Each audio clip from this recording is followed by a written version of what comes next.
Jesús Díaz, ¿cómo estás? Buenos días. Buenos días, Evaristo. Buenos días, público. ¿Cómo ves esto del torneo de box? Luego hacen torneo también de canto. ¿Esto ayuda? Sí, bastante, ¿no? Yo supongo que la reinserción permite pues que se adapte uno con conductas deportivas o artísticas. Pues, que genere pues que las personas realicen actos sanos, ¿no? Sí, retomen el camino, ¿no? Así es. También fíjate que hicieron la representación del Vía Crucis en una de las cárceles, me parece que en el de Tlacholoaya. Pues yo creo que todo ese tipo de actividades nos genera que ellos tengan que adaptarse nuevamente a la sociedad. Exactamente. Y el tema de hoy, Jesús, los defensores de oficio. Hace unos días aquí a Cadena Sur llegó nos la encontramos en la calle, la persona pidió hacer esta denuncia de que un defensor, en este caso mujer de oficio, pues le estaba pidiendo dinero, le estaba diciendo que si con ese dinero podía resolver el problema de su marido que estaba en la cárcel, y eso pues abre una situación que quienes no tenemos contacto con ese mundo nos preguntamos, ¿qué son los defensores de oficio? ¿Para qué sirven? ¿Cómo atienden?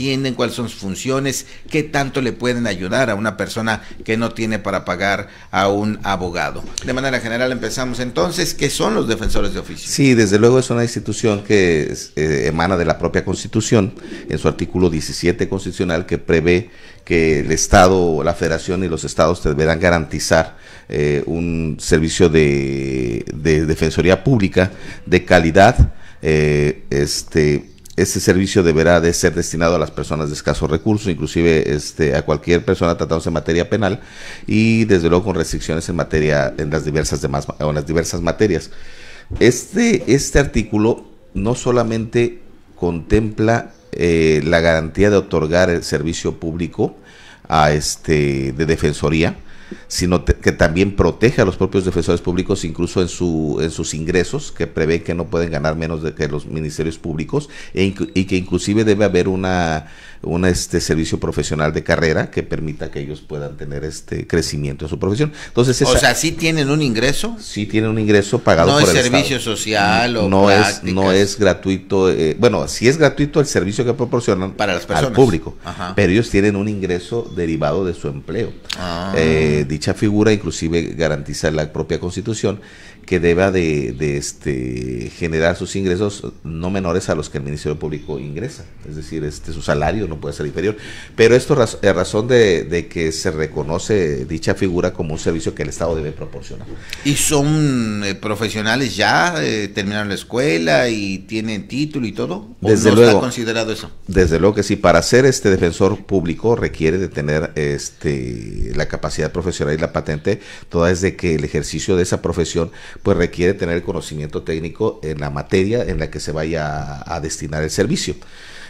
Tratándose de lo que habíamos hablado de manera general, la Constitución lo prevé ya como un acto propio dentro de la sociedad para que ésta sea representada. Tratándose de los juicios, de todo tipo de juicios, las personas deben y tienen el derecho de ser representadas legalmente por un abogado, tratándose que la práctica de esa profesión requiere de asistencia técnica letrada relacionada a las normas que se aplican en cada uno de los casos. Pero lo que tú comentabas en relación a la gratuidad del caso, es decir, el servicio público la defensoría pública debe ser gratuita. Sí existe dentro del Estado, en Morelos, la ley de la Defensoría Pública establece su artículo 2, que debe ser gratuito el servicio. Por lo tanto, se entiende que el que haya requerido el cobro de algún capital para ejercer o desempeñar la actividad para la cual ya fue contratado, pues implicaría la falta grave a las normas, no solamente de índole responsabilidades de servidores públicos, sino también penales. Allí hay algo importante de lo que dices. Si se requiere algún trámite, algún pago de algún servicio propio del caso, eso sí se debe hacer, ¿verdad? Desde luego, cuando el procedimiento permite que deban de anexarse documentos o sacar copias o cuestiones que implican un gasto, pues es parte del proceso que lo debe pagar las personas pueden absorberlo, pero no se considera parte del pago de honorarios o pago de servicio. Entonces, tratándose de que la Defensoría Pública es gratuita, pues no puede cobrar por el ejercicio de esa actividad, aunque es muy común en la práctica para nosotros como abogados esa práctica desleal que existe entre las instituciones públicas que tienen concentrada la información o el contacto directo con los asuntos, que muchos de los funcionarios tengan la intención de generar ingresos a través de intervención en los asuntos, ¿no? A través de interpósita persona, incluso el Código Penal establece dentro de las conductas que están restringidas para los servidores públicos, el que a través de ellos o de interpósita persona realizan un acto para defender o realizar alguna actividad propia del abogado particular, ¿no? Es decir, que cualquier funcionario público que tiene la obligación de servir a su puesto o a su cargo tiene restricciones, debe acatarlas, pero comúnmente lo utilizan para poder hacer lo que esta persona realizó, o incluso prestar sus servicios como si fueran gratuitos, siendo ellos estando impedidos para hacerlo, ¿no? Claro, entonces en un primer momento, Jesús, lo que vemos es que un defensor de oficio es un abogado con toda la barba, sí, y financiado, pagado, subsidiado, como se le quiere llamar, por el Estado, o sea que es un abogado que sí se esperaría que diera buenos resultados. Entonces, incluso está en la ley y además se escucha muy bien, ¿no? Porque la gente pues a veces no tiene los recursos para contratar a un abogado, y ahí es donde el Estado lo provee. Sin embargo, a lo largo de los años, por alguna razón, tal vez como somos aquí en México, no sé, está poco apreciado este cargo. Sí, así lo considera mucha gente, tratándose de que pudiera, o fueron discriminados por mucho tiempo en el sentido de que sus propios salarios eran bajos. Sin embargo, actualmente la Constitución prevé que deba de igualarse a la función que el Ministerio Público realiza en el sentido de los propios salarios, es decir, que se debe garantizar que tengan un ingreso por lo menos igualitario a esas otras instituciones, pero sí los protege la propia Constitución para que no sean afectados ellos, y por lo tanto también tienen que desempeñar una actividad técnica profesional adecuada, de calidad, puesto que la propia Constitución lo prevé así, ¿no? Cuando se trata de un asunto penal en el que todas las personas que se encuentran frente a ello, si no cuentan con abogado, obligatoriamente el juez tiene que imponerles un defensor de oficio, o incluso el Ministerio Público, cuando da inicio a las denuncias, puede designar al asesor jurídico gratuito, o puede en una defensa designarle al defensor de oficio. Eso significa que la persona que lo va a representar debe hacerlo de manera profesional y técnica, con la calidad de que tiene el conocimiento para enfrentar ese tipo de circunstancias. Eso tratándose de materia penal. En materia civil hay una restricción posiblemente en el sentido de la escasez de recursos. Se le da preferencia en la Defensoría Pública a las personas que carecen de recursos, a grupos vulnerables, a los trabajadores, a pensionados, y incluso se realiza un estudio socioeconómico para dar prioridad a las patrocinios que se representarán en materia civil. Pero sí lo contempla la Ley de Defensoría Pública del Estado de Morelos en su artículo 4, la función que va a desempeñar el defensor, tanto en una cuestión de índole penal como de índole civil. Hablamos de que de manera general la Constitución señala que el Estado y la Federación garantizarán esa defensa. Hemos escuchado muchas veces, incluso en las películas, que dice tiene derecho a un abogado, y si no tiene para pagar uno, el Estado le proporcionará. Exacto. Precisamente es el hecho de que la Constitución garantiza que toda persona tenga una defensa adecuada y no se le pueda juzgar sin que haya tenido un abogado. Entonces, partiendo de ese principio, la función que debe desempeñar, si la ley prevé que deba ser gratuita para el público que usa el servicio, pues debe limitarse a ello, ¿no? Pues porque su salario está garantizado por la propia Constitución. Y ellos son profesionales, no es que estén haciendo práctica, servicio social, a ver, vete, a ver qué ¿no? Debe ser un abogado titulado con la capacidad técnica para poder enfrentar ese tipo de procesos. Incluso en materia penal, que actualmente es más exigente en el sentido de que si el defensor no cuenta con la capacidad técnica para poder enfrentar la circunstancia, pues lo rechazan en un proceso. Entonces, ¿Lo pueden relevar? Lo pueden relevar, entonces razón por ¿Y la le dan cual otro igual gratuito? debe ser gratuito, sí, la Defensoría Pública tiene que garantizar ese derecho y debe de ser de calidad y con la capacidad profesional y técnica que exige el caso, ¿no? Esta persona decía que pues por ese hecho lo denunció, o sea, se puede denunciar, sí, y se lo cambiaron.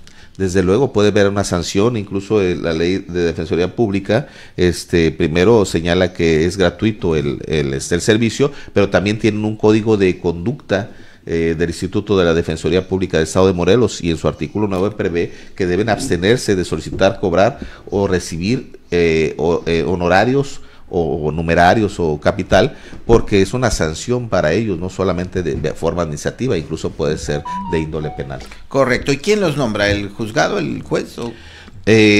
Cuando se realizan las diligencias judiciales, el juez tiene la obligación de requerir a la Defensoría que le designen un abogado, porque no puede llevar un proceso sin que éste esté representado. Es decir, las partes cuando acuden a un órgano jurisdiccional no pueden acudir sin estar representadas legalmente. En cuanto el juez advierte que no se tiene representación, tiene la obligación de designar o de requerir que le designen un abogado para que se practique su defensa, tanto en materia civil como en las demás materias penal, que es la que más exige que debe haber un defensor presente. Correcto. Bueno, pues entonces ahí está la explicación, queda claro que si es confiable, si es legal, si tiene soporte técnico. Desafortunadamente, pues a lo largo del tiempo se les ha hecho mala fama, ¿no? Precisamente por esto de que pues necesitamos agilizar su caso, ¿no? Y bueno, se dan todos esos hechos lamentables que, bueno, son históricos, ¿no? Lo mencionaba, son parte de la corrupción, ¿no? Finalmente, sí. Dentro del sistema judicial, que se requiere de la asistencia técnica de las partes para poder enfrentar un juicio, si las personas no cuentan con los recursos y deben acudir a la Defensoría Pública, ese servicio es gratuito. Y el hecho de pedir una dádiva o un capital para poder impulsar el procedimiento, pues implica que ya está fuera de las reglas. Pero comentaba hace rato, no solamente en ese sentido, parte de las figuras de la propia institución o dentro del Poder Judicial existen personas que intervienen en asuntos con intención de prestar un servicio ajeno al que ellos ya se han pues comprometido, ¿no? Claro. Entonces sí hay una práctica desleal, porque podemos considerar que un defensor de oficio, al cobrarle a una persona siendo gratuito su servicio, pues al que le está afectando no antes a la persona que le requiere el pago, sino también incluso a un abogado particular que por la misma cantidad pudiera prestar ese servicio. Así es. Es decir, que se está realizando una actividad dobleteando como si fuese un abogado particular, y existe práctica desleal, existen delitos, existen conductas que están reprochadas por la ley y que desde luego no deben acontecer. Definitivamente, y por lo que estamos escuchando, un defensor de oficio es un cargo digno, ¿eh? Sí, de hecho debe ser. A lo mejor no gana lo que quiere, pero es respetable su función, sí, tratándose claro. de que de inicio es un abogado que ha sido designado por el Estado, pero no solamente ellos, sino que también para poder serlo requiere de haber estudiado la profesión, haberse titulado y de contar con la capacidad y preparación, que desde luego sabemos que pese a que la educación muchas veces es gratuita en algunos de los niveles, pero la preparación personal para el ejercicio de una profesión requiere de inversión de tiempo y recursos. Claro. Entonces es una persona preparada, pero que finalmente al momento de comprometerse con el Estado para prestar el servicio de manera gratuita, implica que se deba sujetar a su salario. Y aunque él tenga la mayor capacidad para poder ejercer esa profesión, pues está siempre la postulancia o el litigio que los abogados particulares prestamos, y que de alguna forma se realiza a través de una atención personalizada con mayor tiempo, tratándose de que las defensorías están muy saturadas, ¿no? Las defensorías en la actualidad están muy saturadas, porque pues la mayoría de personas con escasos recursos hacen uso de ese servicio, y ese servicio se satura por tantos problemas que hay. Claro, y no hay tantos abogados. Entonces ahí implica pues que a lo mejor el sobreesfuerzo que ellos realizan pues se sientan demeritados. En la abogacía y la postulancia particular pues es distinto, partiendo de que uno puede administrar su tiempo, administrar los recursos con los que cuenta y los clientes para poder actuar en beneficio de uno atendiéndolo de manera personal. Así es, o generar un despacho, un cuerpo de profesionales, en fin, como es el despacho de Jesús Díaz, por cierto. Gracias, gracias. Bueno, pues muchas gracias, Jesús, muy ilustrativo, ya entendimos, nos quedó claro, y el servicio es gratuito. Si no hay acuerdo, pues entonces habría que, como lo hizo la señora en este caso, ¿no? Que se inconformó, sí. Dijo no es competente, me está pidiendo dinero, y se lo cambiaron. Ese es el derecho a la garantía que tenemos los ciudadanos ante una situación de esta. Pues muchas gracias, Jesús. Gracias, Evaristo. Pero antes de retirarnos, queremos felicitarte, es tu cumpleaños, mañanitas aquí para el licenciado Jesús Díaz, que no le vamos a preguntar su edad, pero sí lo vamos a felicitar por toda su trayectoria, por su vida, y esperamos que sea larga y fructífera. Muchas felicidades, gracias, compañero. Evaristo, gracias, público. Éxito y salud. Gracias, gracias. Ahí están ya las mañanitas del pastel, ¿qué? Al rato, bueno, dicen que al rato. Entonces, muchas felicidades, compañero. Gracias. Sigue adelante. Adelante otro año más. Así es, otro año más, y que sea mejor el que está empezando. Que tengas excelente día. Gracias. Y un abrazo desde aquí.